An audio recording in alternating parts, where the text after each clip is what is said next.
పిల్లలు ఈరోజు యవనస్తులు అందరూ చెడిపోతూ ఉంటున్నారు, రకరకాల చెడు వ్యసనాలతో ఉంటున్నారు. ఈరోజు తల్లిగా తండ్రిగా నీ కుమారుల కోసం నువ్వు ప్రార్థన చేసి అనుభవంలో నువ్వు ఉంటున్నావా?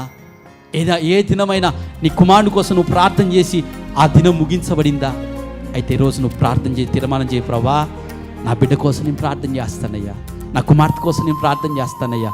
శుభకార్యాల కోసం ప్రార్థన కాదు, బిడ్డ భవిష్యత్తు కోసం వాడు మందిరంలో నిలబడాలి, మందిరంలో సమూయేలు లెక్క పరిచర్లో ఉండాలని ప్రార్థన చేయాలి. అలా ప్రార్థన చేసినప్పుడే సమూయేలు జాన్ వెస్లీ ప్రపంచమంతా తిరిగి గొప్ప సేవ చేస్తూ ఉంటున్నాడు. బిడ్డలారా, ఈరోజు చెప్తున్న తల్లులారా, మీ గర్భంలో నుంచి వచ్చిన శిశువు ఈరోజు చూస్తే చిన్నవాడిగా ఉండొచ్చు, నీ కన్నీటి ప్రార్థన వాడిని శిఖరం మీద నిలబెడుతుంది. దేవుని స్తోత్రం కలుగును గాక. నీ కన్నీటి ప్రార్థన దేశ విదేశాల్లో ఒక మిషనరీగా వాడబడడానికి నువ్వు వాడబడాలంటే మొట్టమొదటిగా నీ కన్నీటి నుంచి జాలువాడుతున్న ప్రతి నీటి బొట్టు నీ